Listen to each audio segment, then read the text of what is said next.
This is Varsha's Education Academy. In this session, we are going to see the subject of signal processing, and the topic is initial and final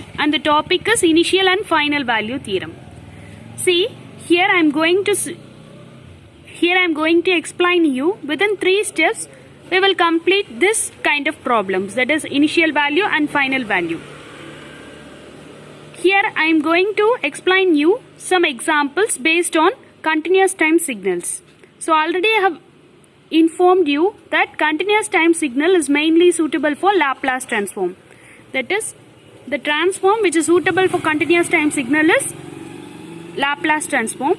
For the discrete time signal, which transform we should follow? Please mention it in our comment box. In our last session itself, I mentioned you for discrete time signal which transform we should follow. Here I am dealing with continuous time signal in this session. First step, that is x of t is converted into x of s. This is our first step. That is time domain signal is converted into the s domain signal by taking Laplace transform. Then our step 2 is nothing but multiplying s with this x of s. Multiplying s with this x of s. So this is our second step, that is s into x of s. Then third step is just applying the initial value theorem or final value theorem. See, this is the initial value theorem. If they are asking us to find the initial value, we need to apply this theorem. If they are asking us to find the final value, we need to apply this theorem. So x of 0 is equal to limit s tends to 0, s tends to infinity, s into x of s. So for final value, x of infinity is equal to limit s tends to 0, s into x of s. So these two theorems are very important in calculating initial and final values for all competitive exams. Now let's see the examples. See, now let us consider the first example, that is x of s is equal to 1 by s into s plus 1. What is our first step? We need to convert the time domain signal into the s domain signal. But there is no need for that step. Why? Because they have already defined the s domain function. Now we are going for the second step, that is multiplying that s with x of s.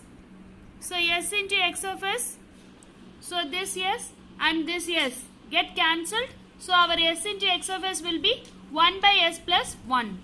Now initial value we are going to find.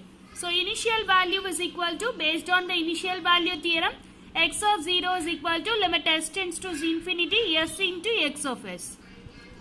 So this is our term s into x of s. Now limit s tends to 0 we are going to substitute in this equation. For that, we need to divide the value of s in both the numerator and the denominator. So 1 by s divided by s is 1 plus 1 by s. So 1 by infinity. So the 1 by infinity will become 0. So the initial value for the given function is 0. Now we will see the final value. For finding the final value, we need to apply final value theorem. See here, x of infinity is our final value, right? For that, the final value theorem is limit s tends to 0, s into x of s. Limit s tends to 0, s into x of s. So for that, limit s tends to 0, s into x of s is 1 by s plus 1. So I just substituted this value as 0. S value is 0. So 1 by 0 plus 1 gives us the value of 1. This is the final value for the given function. Right? Now we will see our second example. This example is somewhat tricky. Please listen carefully.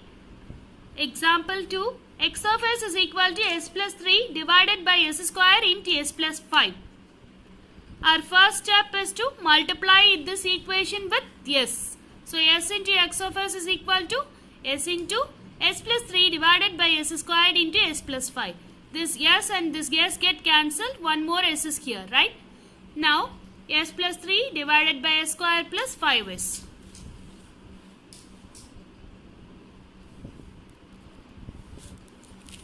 Okay. Now s into x of s, this one, right? Now we are going to substitute limit s tends to infinity. For substituting limit s tends to 0, for our simplicity, we just dividing each term with higher power of this s. The higher power of this s is s square, right? So I just dividing it with s square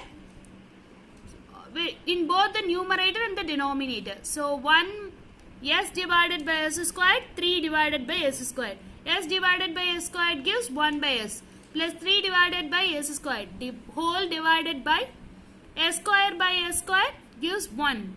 So plus 5 by s squared equal to 0.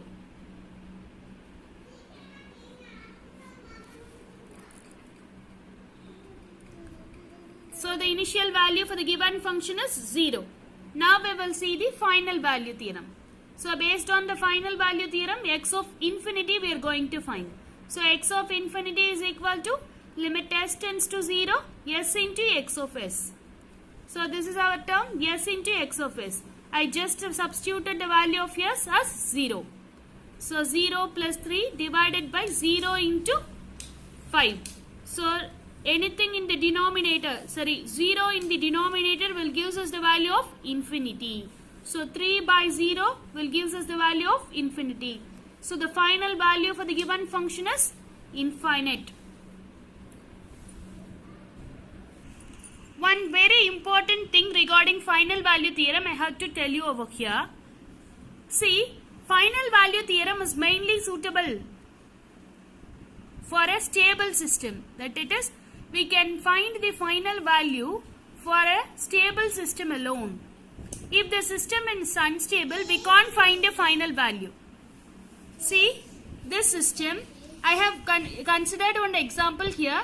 It is an S domain function. So x of s is equal to 1 by s into s minus 1. I have found out the poles for the given function. See, what is the pole for this function? We are equalizing the denominator to 0. Then the s value is said to be the poles, right? So s is equal to 0, s is equal to 1. Those two poles, this equation having two poles, right? S equal to 0, s is equal to 1. See, here we are having two poles in the right half of the s-plane. When the poles are at the right half of the s-plane, then the system is said to be unstable system. Here the poles we are having at the right half of the s-plane, so the system is said to be the unstable system. So for this problem, for this kind of system, that is unstable system, our final value cannot be determined, cannot be formed, or cannot be determined, or indetermined.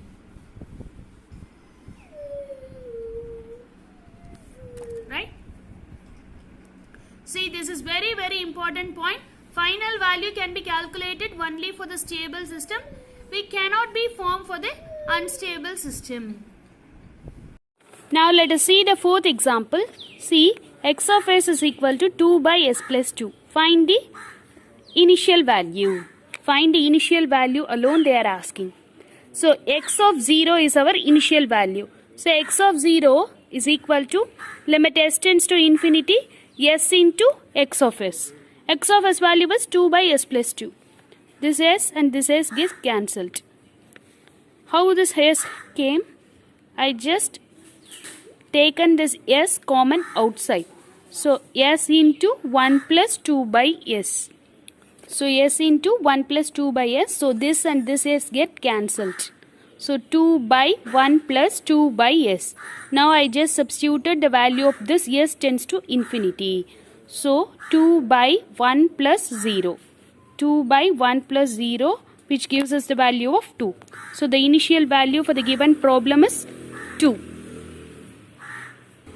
Now we will see the fifth example. See, x of s is equal to 1 by s into s plus 4 into s plus 5.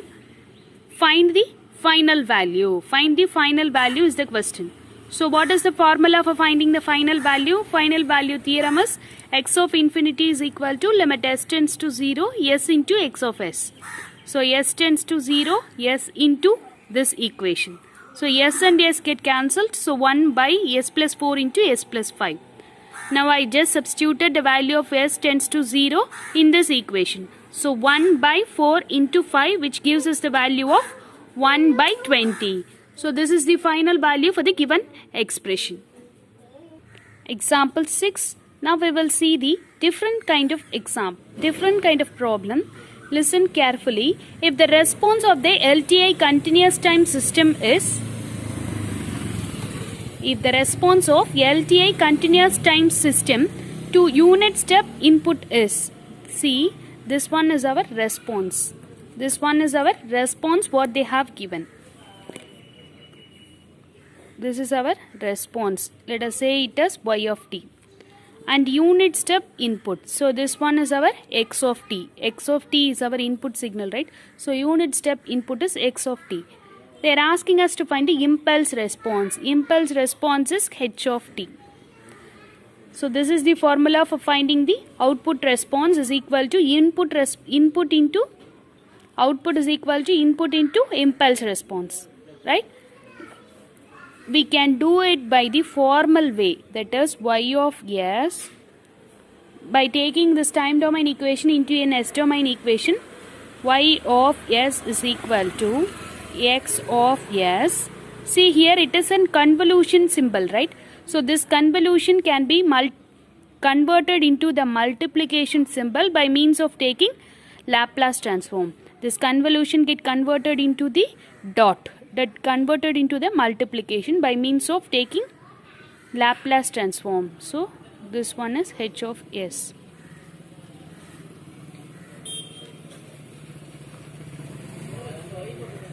Now see, one step input is given into the system and we are getting this step response, right? Step response s of t. Now see, this is our formal procedure. First we have to find the h of s. How can we find the h of s? H of s is equal to y of s by x of s. Then we have to take the inverse Laplace transform. This is the generic procedure. But here I am saying you one shortcut, that is output response is equal to integral of impulse response. Integrating the impulse signal, we are getting our output signal. So h of t, see here, s of t is equal to integral h of t dt. Here they are asking us to find the impulse signal alone. So impulse h of t is equal to differentiating the response signal, differentiating our output response. So d by dt of idoda reciprocal adana varum. So h of t is equal to d by dt of s of t. So d by dt of s of t is our given output response. So 1 by 2 minus 1 by 2 e power minus 2t. So differentiating this constant value will give us the value of 0. 1 by 2 differentiate panna 0 dana varum. So 0. By differentiating this minus 1 by 2 e power minus 2t, we are getting minus 1 by 2 into, we are getting minus 1 by 2 into e power minus 2t into minus 2. So this minus 2 and this minus 2 get cancelled. We are getting our final answer as e power minus 2t. We are getting our final answer as e power minus 2t. This is the impulse response of the system in time domain. This is the impulse response of the system in time domain. Thank you all. Thank you for watching this video. If you like this video, do subscribe my channel. If you are having doubts, please mention it in the comment box. Thank you all. Thank you for watching this video.